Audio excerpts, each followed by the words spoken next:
Olá, sejam muito bem-vindos e bem-vindas ao Concurseja, a nossa análise aprofundada de hoje. E hoje a gente vai mergulhar, assim, numa instituição que é absolutamente fundamental no nosso sistema de justiça, que é o Superior Tribunal de Justiça, o famoso STJ. A gente separou bastante material aqui, né, para detalhar o que ele faz, qual é o papel dos ministros que compõem o tribunal e qual que é a nossa missão aqui. É tentar simplificar, né, entender por que o STJ é tão relevante assim, quais são as suas funções essenciais, tentar deixar isso bem claro, bem direto. Essencialmente, como é que ele garante que a lei federal não vire tipo uma coisa diferente em cada canto do país?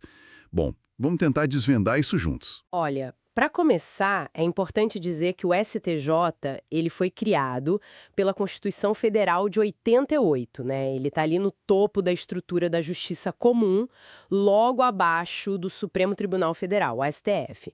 A responsabilidade principal dele, que está lá no artigo 104 da Constituição, é garantir, é assegurar que a legislação federal seja interpretada e aplicada de um jeito uniforme, igualzinho em todo o Brasil. Ah, então quer dizer que ele é diferente, por exemplo, de um tribunal de apelação comum?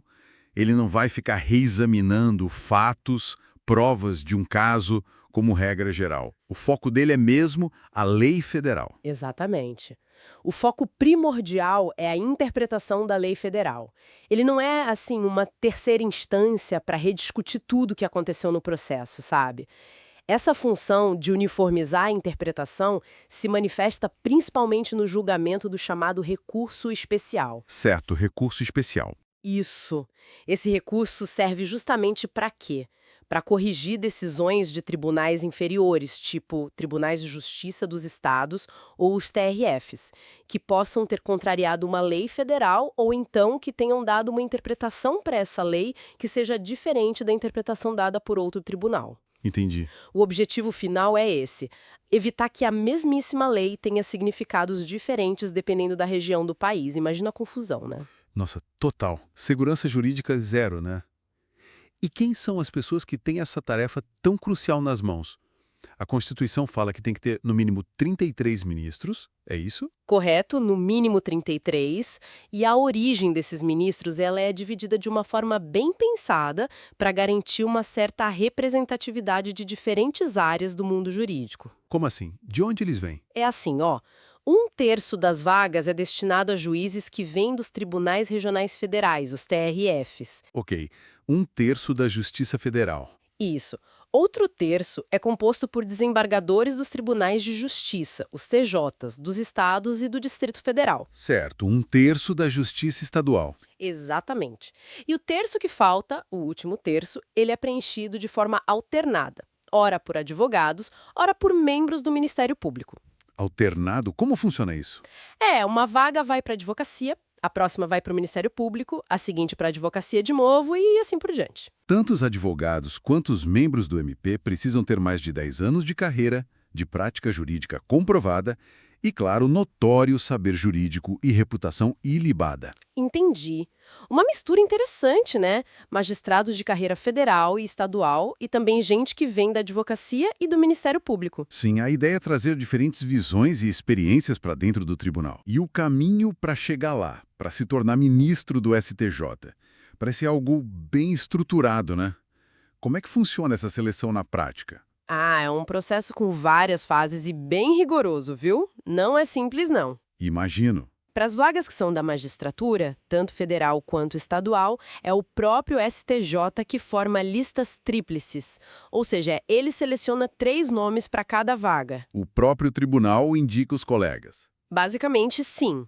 Eles votam e escolhem 3 nomes dentre os que se candidataram.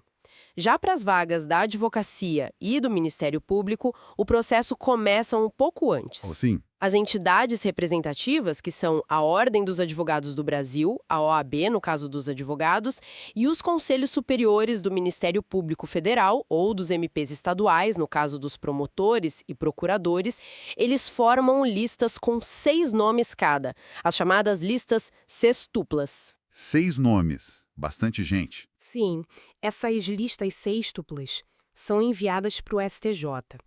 Aí, O próprio STJ, em votação interna, reduz essas listas de 6 para apenas 3 nomes, formando então as listas tríplices também para essas vagas. Ok, então no final, seja vindo da magistratura, da advocacia ou do MP, sempre chega uma lista com 3 nomes para cada vaga, é isso? Exatamente. Todas essas listas tríplices, não importa a origem da vaga, são enviadas ao presidente da República. E aí o presidente escolhe. O presidente da República escolhe um nome, apenas um, de cada lista tríplice. Mas não acaba aí, não. Tem mais? Tem sim. O nome escolhido pelo presidente, o indicado, precisa passar por uma sabatina. É uma entrevista pública bem detalhada na Comissão de Constituição e Justiça, a CCJ, lá do Senado Federal. A famosa sabatina no Senado. Essa mesma. E depois da sabatina na CCJ, o nome precisa ser aprovado pela maioria absoluta dos senadores em votação secreta no plenário do Senado. Maioria absoluta, ou seja, pelo menos 41 senadores. Isso. Só depois de aprovado pelo Senado é que o presidente da República pode, finalmente, nomear o novo ministro ou ministra do STJ.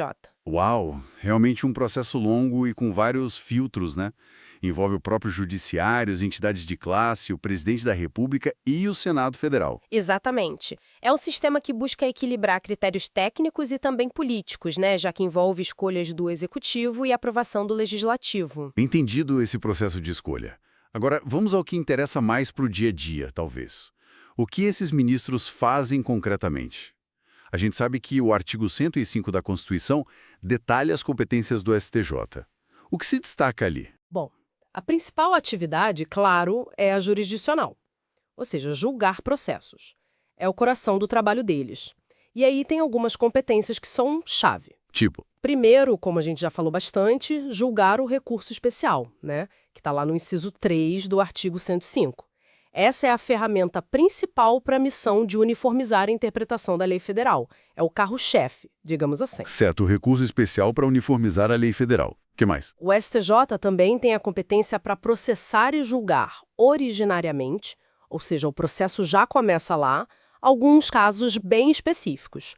Por exemplo, os conflitos de competência. Conflito de competência, o que é isso? Acontece quando 2 ou mais juízes ou tribunais se declaram competentes ou incompetentes para julgar o mesmo caso. Imagina a situação. Um juiz estadual acha que o caso é dele e um juiz federal também acha que o caso é dele. Quem decide? Ah, aí entra o STJ. Exatamente. Se o conflito for entre tribunais diferentes, ou entre um tribunal e juízes a ele não vinculados, ou entre juízes vinculados a tribunais diferentes, quem bate o martelo é o STJ, dizendo qual justiça é competente para julgar aquele caso específico.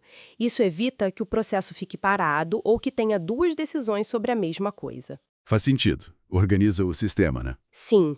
Além disso, o STJ julga também, originariamente, algumas ações constitucionais importantes, como habeas corpus e mandado de segurança, quando a autoridade que praticou o ato ilegal ou abusivo, a chamada autoridade coatora, for um ministro de Estado, um comandante da Marinha, do Exército ou da Aeronáutica ou um membro de tribunal superior, como os próprios ministros do STJ, do TST e do STM. Ou quando for contrato de Tribunal de Justiça ou TRF, certo? Isso. Se for um habeas corpus ou mandado de segurança contra uma decisão de um TJ ou de um TRF, quem julga é o STJ. Salvo algumas exceções que vão para o STF, mas a regra geral é o STJ. Entendi. E tem aquela competência que sempre gera muita discussão, né? O foro por prerrogativa de função. Ah, sim. O famoso foro privilegiado, embora o termo técnico seja foro por prerrogativa de função. O STJ também tem essa competência, prevista lá no artigo 105, inciso 1º, a linha A. E quem o STJ julga nesses casos? Ele processa e julga nos crimes comuns e nos de responsabilidade os governadores dos estados e do Distrito Federal. Só governadores? Não, a lista é um pouco maior. Também os desembargadores dos tribunais de justiça dos estados e do DF, os membros dos tribunais de contas dos estados e do DF, os membros dos TRFs, dos tribunais regionais eleitorais e do trabalho, TRS e TRTs, os membros dos conselhos ou tribunais de contas dos municípios e os membros do Ministério Público da União que oficiem perante tribunais. Nossa, é uma lista considerável de autoridades. Então, se um governador cometer um crime comum, quem vai julgá-lo não é um juiz de primeira instância, mas sim o STJ. Exatamente, o processo já começa direto no STJ. Isso gera muita discussão, né, sobre a igualdade, mas a justificativa constitucional é proteger o cargo, a função e não a pessoa, garantindo que a autoridade possa exercer suas funções sem pressões indevidas de instâncias inferiores. Importante. Como é que o tribunal se organiza internamente para dar conta de tudo isso? São muitos processos, imagino. Sim, o volume é gigantesco. Para lidar com isso, o STJ tem uma estrutura interna bem definida no seu regimento interno. Existe o plenário, que reúne todos os ministros. Todos os 33, no mínimo. Isso. O plenário hoje cuida mais de questões administrativas, eleição para cargos diretivos do tribunal, aprovação de súmulas importantes, mas os julgamentos de processos mesmo, a maior parte não acontece no plenário. E onde acontece, então? O grosso do trabalho jurisdicional é dividido em órgãos fracionários. Primeiro, existem 3 seções especializadas por matéria. Sessões? Como assim? São grupos de ministros que julgam temas específicos. Tem a primeira seção, que cuida de direito público, tipo tributário, administrativo. A segunda seção julga direito privado, como contratos, família, consumidor. E a terceira seção é especializada em direito penal. Ah, entendi. Então, um recurso sobre imposto de renda vai para a primeira sessão, um sobre divórcio vai para a segunda e um sobre roubo vai para a terceira. Basicamente isso. Cada sessão é composta por 10 ministros, e dentro de cada sessão existem as turmas. Cada sessão tem 2 turmas, e cada turma é composta por 5 ministros. Então, são 6 turmas no total. 2 em cada sessão. Exatamente. Primeira e segundas turmas na primeira sessão, terceira e quartas turmas na segunda sessão e quinta e sextas turmas na terceira sessão. A maioria dos recursos especiais e outras ações é julgada nessas turmas. E como um processo chega para ser julgado? Quando um processo chega no STJ, ele é distribuído por sorteio para um ministro, que será o relator daquele caso. O relator. Sim, o relator é quem vai estudar o processo primeiro, vai preparar um voto, uma proposta de decisão, e aí ele leva esse voto para ser discutido e votado pelos outros ministros que compõem a turma ou a sessão, dependendo do caso. Entendi. É um trabalho colegiado, então. A decisão não é de um ministro só. Não, a decisão é sempre do órgão colegiado, da turma ou da sessão. O voto do relator é muito importante, claro, ele guia a discussão, mas os outros ministros podem concordar, discordar, pedir vista para estudar melhor. A decisão final é do conjunto. Ok. Ficou clara a estrutura. Agora, voltando um pouco para aquela missão principal que você mencionou no início. A uniformização da interpretação da lei federal. Por que isso é tão vital assim para o nosso sistema jurídico? Além, claro, de evitar a bagunça de cada estado decidir de um jeito. Olha, o pilar de tudo isso é a segurança jurídica. É fundamental. Segurança jurídica. Pensa assim, como é que um cidadão, uma empresa, pode planejar sua vida, seus negócios, se a mesma lei federal pode ser interpretada de um jeito em São Paulo, de outro no Rio Grande do Sul e de um terceiro jeito na Bahia? Fica impossível, né? Totalmente imprevisível. Exato. A uniformização garante previsibilidade. As pessoas e as empresas sabem ou deveriam saber qual é o entendimento do judiciário sobre aquela lei federal específica. Isso permite tomar decisões mais informadas, reduz litígios, porque as partes já sabem qual tende a ser a posição do Tribunal Superior, e garante também a isonomia, o princípio da igualdade. A lei federal tem que valer igual para todo mundo, não importa onde a pessoa more ou onde a empresa esteja sediada. O STJ, ao uniformizar a interpretação, busca garantir exatamente isso. E como o STJ faz para fortalecer essa uniformização na prática? Existem ferramentas específicas para isso? Sim, existem ferramentas muito importantes que o STJ utiliza para consolidar e divulgar o seu entendimento. 2 delas são cruciais. as súmulas e os precedentes qualificados, que são julgados sobre o rito dos recursos repetitivos. Súmulas e recursos repetitivos. Vamos falar um pouco de cada um. O que são as súmulas? As súmulas são enunciados, frases curtas, que resumem o entendimento pacificado, consolidado do tribunal sobre uma determinada questão jurídica que já foi decidida várias vezes no mesmo sentido. Tipo um resumo da jurisprudência. Exatamente. Quando o STJ já decidiu muitos casos sobre um tema específico, sempre da mesma forma, ele pode editar uma súmula para dizer: olha, sobre esse assunto X, o nosso entendimento é Y. Isso orienta os juízes e tribunais inferiores, os advogados, todo mundo. Embora a súmula por si só não seja estritamente vinculante como um precedente qualificado, ela tem um peso enorme. Entendi. E os recursos repetitivos? O que são? Os recursos repetitivos, que o Código de Processo Civil de 2015 chama de julgamento de recurso especial e extraordinário repetitivos, artigo 1036 e seguintes, são uma ferramenta poderosíssima para uniformização e também para a gestão do volume de processos. Como funciona? Funciona assim. Quando o STJ identifica que existe uma quantidade muito grande de recursos chegando sobre a mesmíssima questão de direito, apenas com base em lei federal, ele pode selecionar um ou alguns desses recursos como representativos da controvérsia. Tipo um caso modelo? Isso, um ou mais casos modelo. Aí, o julgamento de todos os outros processos no Brasil inteiro que tratam daquela mesma questão fica suspenso, esperando a decisão do STJ nesses casos modelo. Todos os processos? No Brasil todo? Sim, todos os que discutem aquela tese jurídica específica. Aí o STJ julga esses casos representativos, fixa uma tese jurídica sobre como aquela lei federal deve ser interpretada naquela situação. E essa tese que o STJ fixa, Sim. ela se torna um precedente qualificado. E aí sim, essa tese é vinculante. Ou seja, todos os juízes e tribunais do país são obrigados a aplicar essa mesma tese em todos os casos idênticos, presentes e futuros. Nossa, isso deve ter um impacto enorme para desafogar o judiciário, né? Gigantesco. Pensa bem, uma única decisão do STJ, ao fixar uma tese em recurso repetitivo, pode resolver milhares, às vezes centenas de milhares de processos que estavam parados só esperando essa definição. Evita que a mesma discussão se repita inúmeras vezes em todas as instâncias. Faz todo sentido. É uma questão de eficiência do sistema também. Precisamente, e claro, reforça enormemente a segurança jurídica e a isonomia que a gente estava falando. Todo mundo passa a ter a mesma resposta para a mesma questão de direito federal. E dá para sentir o impacto dessas decisões do STJ no nosso dia a dia? Em que áreas, por exemplo? Ah, com certeza. O impacto é direto e muito amplo. Pense em áreas como o direito do consumidor, discussões sobre planos de saúde, contratos bancários, publicidade enganosa, responsabilidade por produtos defeituosos. Muitas teses importantes são fixadas pelo STJ. Planos de saúde, um ar quente, né? Muito. Cobertura de tratamentos, reajustes de mensalidade, rol da ANS.